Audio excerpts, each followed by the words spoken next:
Hai hai hai, Assalamualaikum semuanya teman-teman. Apa kabarnya hari ini? Kita masih semangat ya untuk kembali lagi belajar sejarah. Hari ini kita akan belajar lagi, mengulik sejarah lagi.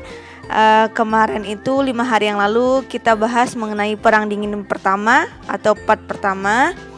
Dan hari ini kita akan ngebahas tentang selanjutnya Perang Dingin kedua, yaitu kronologi dan berakhirnya Perang Dingin tersebut.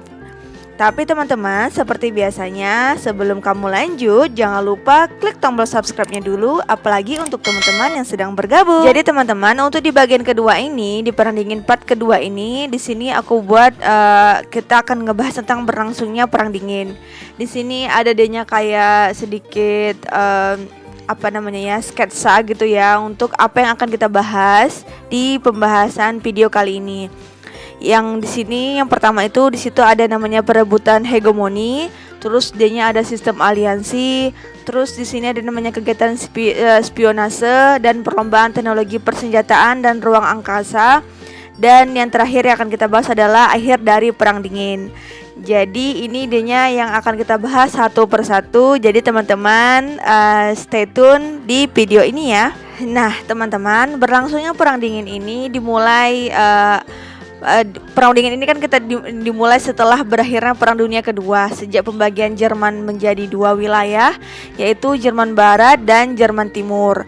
Pembagian Jerman menjadi 2 diikuti dengan pembagian kota Berlin menjadi Berlin Barat yang dikuasai oleh Amerika Serikat. Inggris, dan Prancis. Sedangkan Berlin Timur dikuasai oleh Uni Soviet, tepatnya saat terjadinya Konferensi Yalta di Februari 1945. Kemudian teman-teman, penyebaran komunisme di Eropa dalam waktu singkat 1945 sampai 1948, Uni Soviet berhasil membentuk pemerintahan komunis di Bulgaria, Rumania, Hungaria, Polandia, dan Cekoslowakia. Oleh karena perkembangan pengaruh Uni Soviet sangat cepat dan pertumbuhannya juga pesat, Amerika merasa perlu membendung berkembangnya gerakan komunis tersebut. Akhirnya Amerika Serikat menyusun strategi politik namanya itu containment policy, yang bertujuan untuk mencegah berkembangnya pengaruh suatu negara atau suatu sistem politik dari pihak lawan. Kemudian teman-teman, Molotov Plan, Uni Soviet berusaha menyaingi dengan membuat Molotov Plan dengan tujuan menata kembali perekonomian negara-negara Eropa Timur dan badan kerja sama ekonomi Komikon atau Komikatan Ekonomik. Berlangsungnya Perang Dingin itu beberapa konflik, itu konflik Korea, komunisme Cina, konflik Vietnam, konflik Kamboja, komunisme Kuba, dan komunisme Afghanistan. Untuk konflik yang pertama kita bahas mengenai konflik Korea. Komunisme di Korea Utara, latar belakangnya itu pecahnya Korea didasarkan perjanjian Yalta. Yang slide pertama yang tadi kita bahas ya. Terus Korea Selatan dan Korea Utara dipimpin oleh Kim Do-sung dan Korea Selatan dipimpin oleh Lee Syngman. Perang Dingin di Korea itu perbedaan ideologi menyebabkan munculnya perang saudara di semenanjung Korea. Memang kita ketahui kalau Korea Utara itu dia berpaham komunis dan Korea Selatan itu dia lebih ke liberalis. Komunisme di Cina teman-teman, ini juga salah satu berlangsungnya Perang Dingin tersebut. Kuatnya komunisme di Cina menyebabkan berkembangnya komunisme di Asia Tenggara. Alasan penyebaran komunisme Cina ke Asia Tenggara adalah karena adanya keinginan untuk mengembalikan daerah kekuasaan Cina di zaman kuno. Terus keinginan lain imperialisme komunis Cina, selain alasan historisnya juga adanya alasan geografis dan kekayaan alam di Asia Tenggara guna memperkuat posisi ekonominya dalam dunia internasional. Selain adanya komunisme di Cina, di Vietnam juga berlaku. Latar belakang konfliknya itu adanya penyebaran komunisme di Asia Tenggara oleh Cina dan Uni Soviet. Terus bantuan Amerika ke Perancis, imperialisme Perancis terhalang militansi pasukan Vietnam. Perjanjian Jenewa itu merupakan perjanjian yang membagi Vietnam menjadi 2 bagian, yaitu Vietnam Utara dan Vietnam Selatan.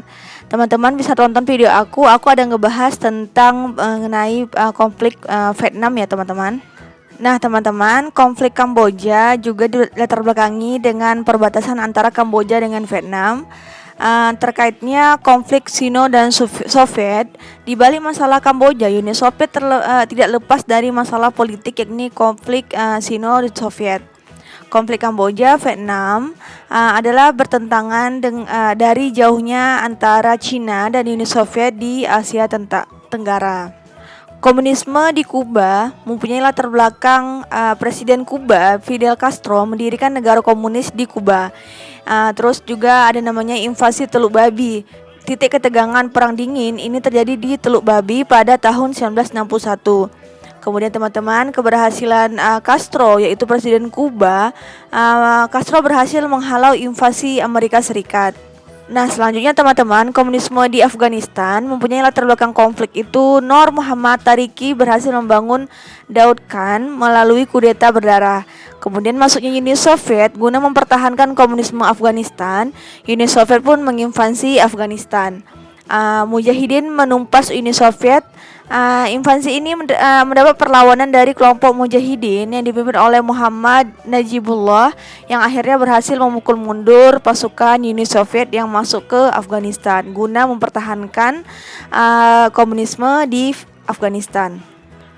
Kemudian teman-teman, sistem aliansi ini di sini ada 5, teman-teman. Aku kasih tahu, ada namanya Kominform, yaitu wadah kerjasama partai-partai komunis Eropa yang berpusat di Beograd, Yugoslavia. Terus ada namanya NATO, tujuannya membendung ekonomi komunis mulai dari Eropa Utara sampai Turki dan Yunani.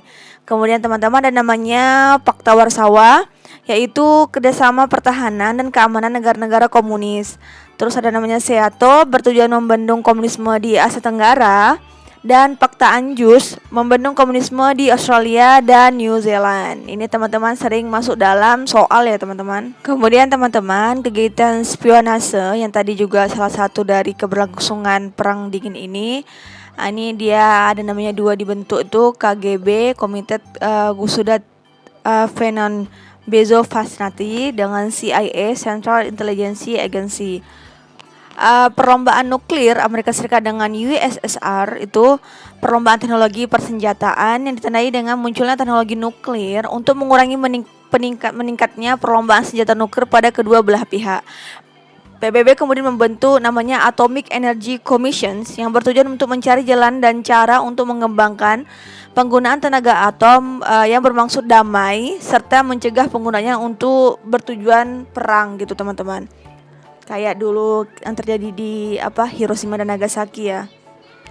Untuk akhir dari perang dingin ini teman-teman, di 1989, 2 negara adidaya, Amerika Serikat dengan Uni Soviet, mendeklarasikan berakhirnya perang dingin setelah berbincang 2 hari di pertemuan puncak Malta. Pada konferensi pers bersama yang diadukan di kapal layar Soviet Maxim Gorky, kedua pihak tersebut menyatakan akan mengurangi jumlah pasukan dan persenjataan di Eropa. Pemimpin Soviet Mikhail Gorbachev mengatakan ia tidak akan pernah menyulut perang terbuka lagi dengan Amerika Serikat.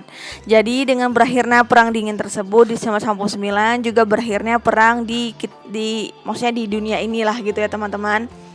Semoga tidak ada peperangan lagi setelah perang dingin, perang dunia 1, 2 dan perang dingin semoga tidak ada lagi, dan semoga kita juga aman, tentram, damai, sentosa. Kalian jangan lupa tonton video aku yang lainnya dan tolong klik tombol subscribe-nya agar video ini lebih berkembang lagi dan lebih menyebarkan manfaat lagi, dan share kepada teman-teman kalian. Oke, see you in the next video. Bye bye. Assalamualaikum.